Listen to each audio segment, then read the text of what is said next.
Il se moquait d'elle. Il levait les yeux au ciel, murmurait dans son dos et parfois lui disait directement « Arrête de mentir, Émilie. Les filles ne peuvent pas être Navy Seal, et encore moins ta mère. » Émilie était assise dans un coin de la classe, les poings serrés sur son crayon, tandis que son rire résonnait à ses oreilles. Elle ne mentait pas.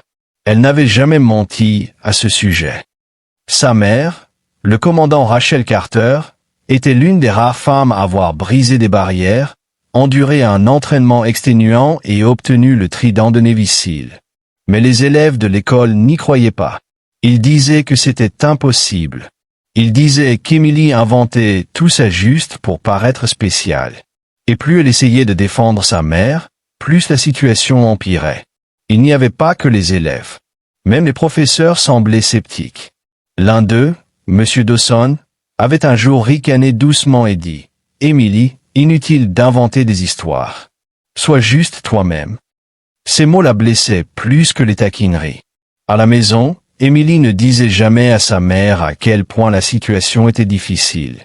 Rachel était souvent en mission, son temps à la maison étant bref et précieux. À son retour, elle préparait les plats préférés d'Émilie, s'enquêtait sur ses notes et lui rappelait qu'elle était plus forte que les doutes du monde. Mais Émilie portait encore le poids de la solitude chaque fois que la journée d'école se terminait, avec des murmures de mensonges résonnant à ses oreilles. Tout bascula un mardi ordinaire. Les élèves étaient en plein cours d'histoire lorsque le vrombissement lointain des pales d'hélicoptères fit trembler les fenêtres. Tous levèrent les yeux, perplexes, jusqu'à ce que la porte de la classe s'ouvre avec une telle violence que la salle trembla. Et ils étaient là. Navy Seal entièrement équipés, fusils baissés mais prêts, leur présence telle une tempête emplissant l'espace exigu. Casques, lunettes de vision nocturne, gilets tactiques, tout le tralala. La salle se trouva plongée dans un silence de mort. Certains élèves haltèrent. Quelques-uns se cachèrent même sous leur bureau, pensant qu'il s'agissait d'un exercice qui avait mal tourné. Mais Émilie se figea sur son siège, le cœur battant la chamade. Elle reconnut les insignes sur leurs uniformes. Elle reconnut leur posture, leur discipline. Ce n'étaient ni des acteurs, ni des accessoires. C'étaient des vrais. Puis, à travers la rangée de guerriers en armure, s'avança une silhouette que tous les élèves présents dans la salle n'oublieraient jamais. Une femme, grande et imposante, retira son casque, laissant ses cheveux noirs tomber sur ses épaules. Son regard parcourut la classe avant de se poser directement sur Émilie. « Émilie, dit-elle d'une voix ferme mais chaleureuse. Fais tes bagages. On doit y aller. » La salle était si silencieuse qu'on entendait le bourdonnement des plafonniers. Tous les regards se portèrent d'Émilie à la femme, et la prise de conscience les frappa comme un raz-de-marée. Ce n'était pas une histoire. Ce n'était pas un mensonge. Émilie se leva lentement, serrant son sac à dos. Pour la première fois, elle ne se sentait pas petite. Elle ne se sentait pas faible. Elle traversa la classe la tête haute, le silence de ses camarades la suivant comme un roulement de tambour. En arrivant près de sa mère, Rachel posa une main protectrice sur son épaule, sa présence rayonnant à la fois d'autorité et d'amour. L'un des garçons qui s'était le plus moqué d'elle, Jason, murmura juste assez fort pour que les autres l'entendent. « Oh mon Dieu !» Elle ne mentait pas. Rachel jeta un coup d'œil à la classe avant de partir.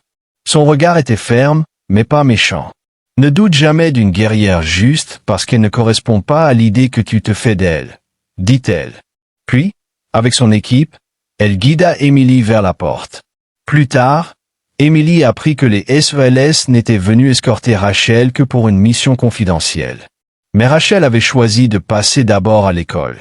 La nuit précédente, elle avait entendu Émilie parler dans son sommeil, murmurant qu'on l'avait traitée de menteuse, et avait décidé qu'il était temps que la vérité éclate au grand jour. Le lendemain, à l'école, tout était différent. Plus personne n'osait traiter Émilie de menteuse.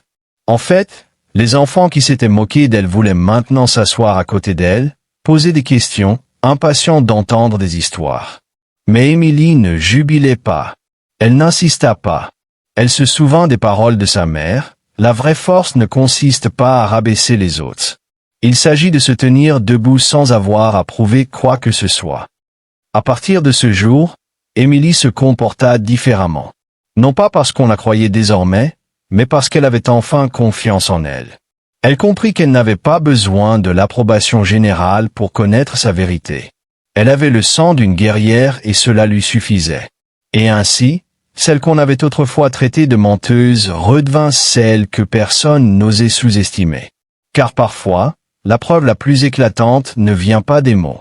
Parfois, elle survient lorsque la tempête elle-même s'invite dans la pièce.